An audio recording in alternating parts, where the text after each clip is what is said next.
Hi, I'm Trish, and if you've ever considered doing the Tour de Sock, or if you're considering doing one in the future and you want to find out what it's all about, I'm about to recap 2018, so please keep watching.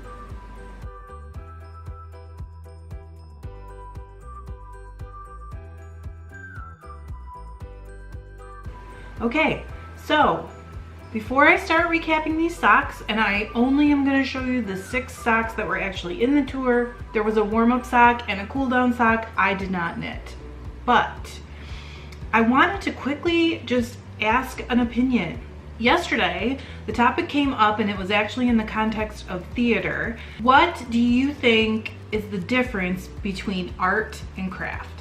So I do have an opinion, or I did. And then last night we had this conversation at the kitchen table and my son kind of blew my opinion out of the water. So I wanted to know what you guys think. Please put it in the comments. If there is discourse, please be respectful of everybody. I am really interested to hear what you guys have to say about it. So what makes something art versus being a craft? And I think part of the reason I'm asking the question is that it seems like somehow art is more like exalted. So I want to know what you guys think.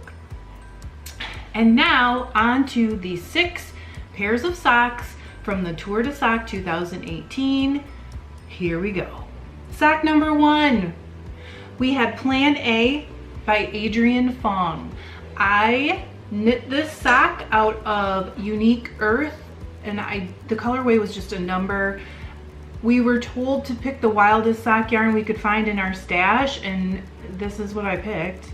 I actually hated it at first, and now I think it's kind of cool. Go figure that out.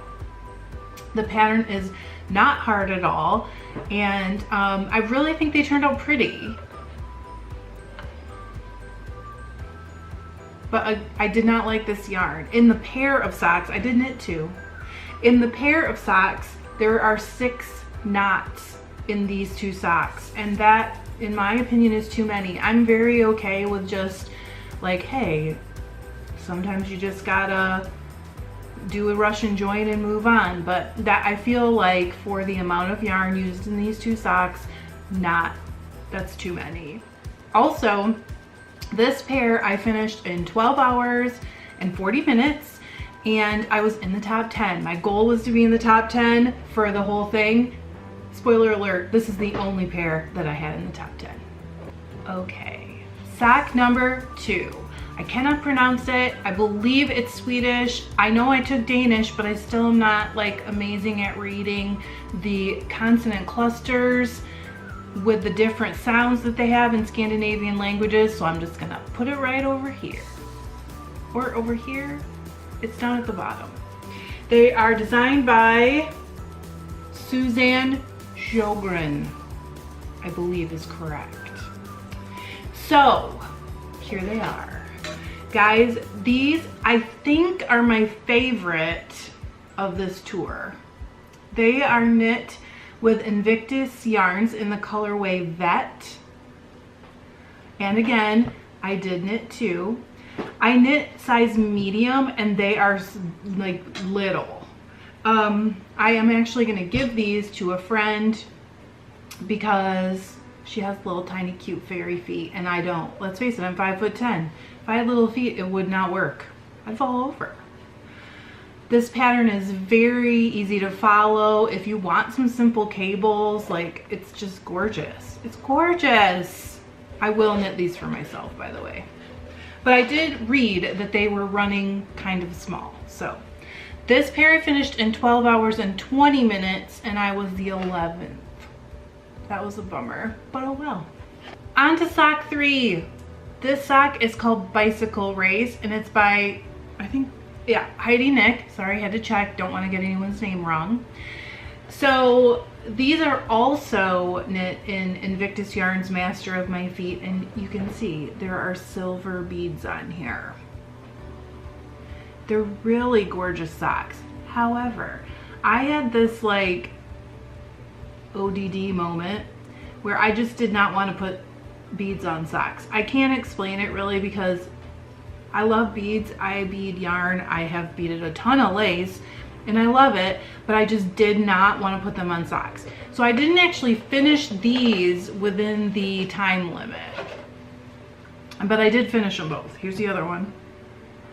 P.S. This is the first one I knit and it has a mistake on the back. But no one will know but me. Well, and now all of you. Whoops. So, sock number 3, gorgeous. You know, they said to use a variegated yarn. To be honest, I wouldn't use anything quite this variegated on this, but to each their own, you know. For sock 4, I'm going to show you both of them because they are different. It is called Arctic Blizzard, and it was designed by, hey, they are the same height, I promise, Katrine Wasserman, and they are gorgeous. They have long floats. They're knit from Drops Fabled in the navy. Oh, I'm sorry, they're both Drops Fable.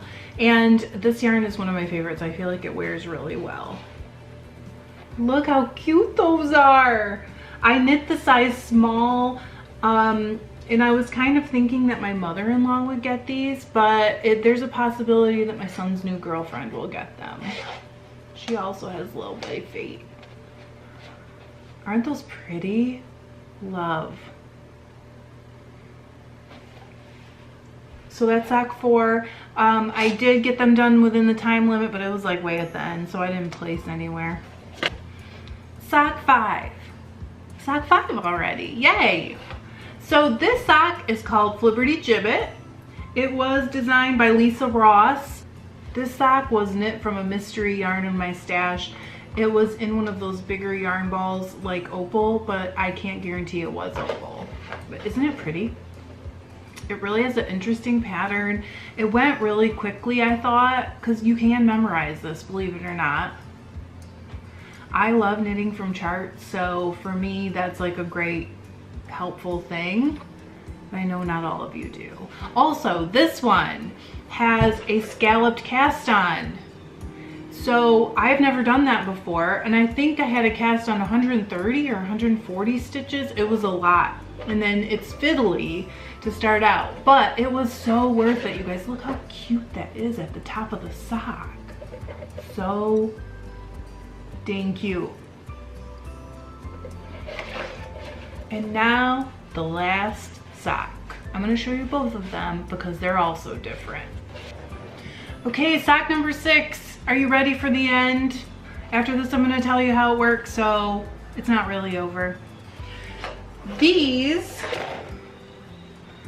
are called Sidetracked Socks, and they were designed by, let me tell you, Kirsten Hall. Sorry, Kirsten, I forgot. So every year during Tour de Sock, there is one sock in the collection that has quite an unconventional design. And this year that was this. Last year I absolutely loved it. The year before I absolutely loved the unconventional. This one, not as much. I would encourage you to go look at the thread in the group, the Ravelry group, to see the finished socks because a lot of them were not, in my opinion, beauty pageant winners. Let's put it that way. Also, these are not, in my opinion.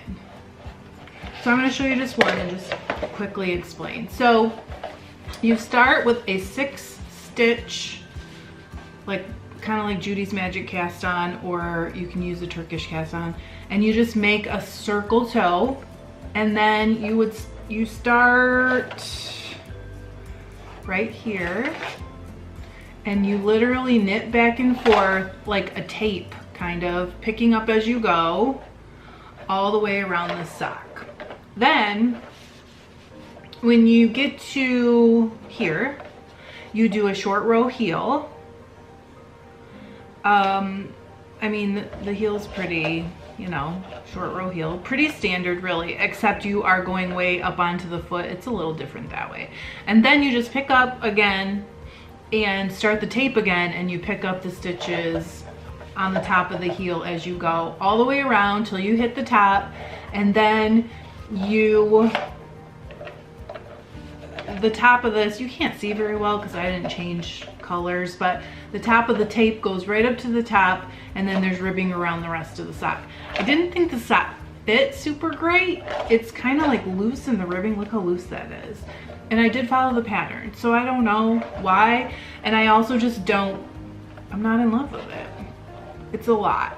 So this yarn is Regia sock yarn. I only had one ball and I was like, perfect use. And then this is Into the World, and the colorway was Herding Cats.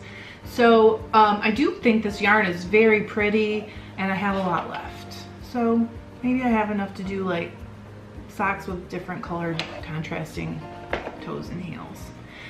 It was fun though, and let me explain to you how this all works. So what happens is you sign up early, you pay $10, the money goes to Doctors Without Borders. And what happens during the Tour de France and then after is every 10 days or so, it's not exactly 10 days every time, you get a new pattern dropped on the website.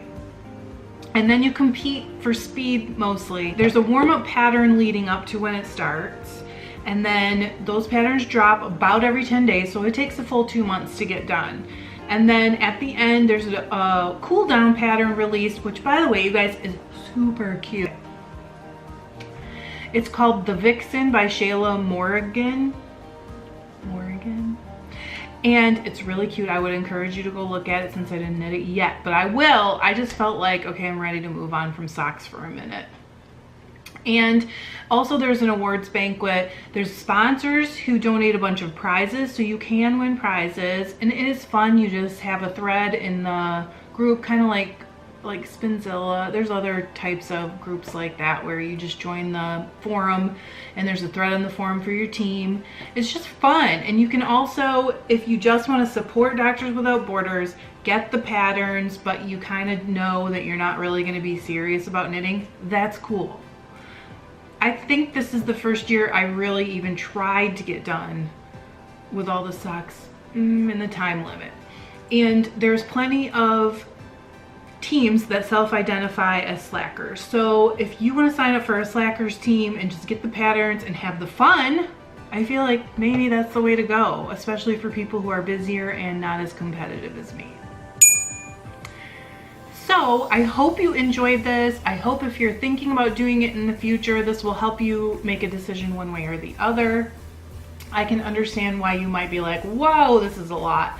It is a lot. Think about that. I mean, think about how many stitches are in one pair of socks, and you get the patterns for $10. It's a lot. So don't take anything too seriously. This right here is supposed to be fun. It's not supposed to stress you out. It's supposed to be a good time. So it's good to see you guys. Happy fall, and I will see you later this week. Bye.